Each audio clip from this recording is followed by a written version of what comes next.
أعوذ بالله من الشيطان الرجيم. بسم الله الرحمن الرحيم.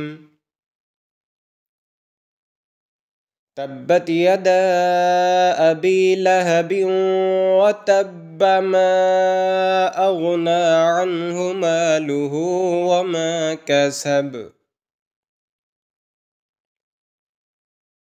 سيصلى نارا ذات لهب وامرأته حمالة الحطب، في جيدها حبل من مسد. صدق الله العظيم.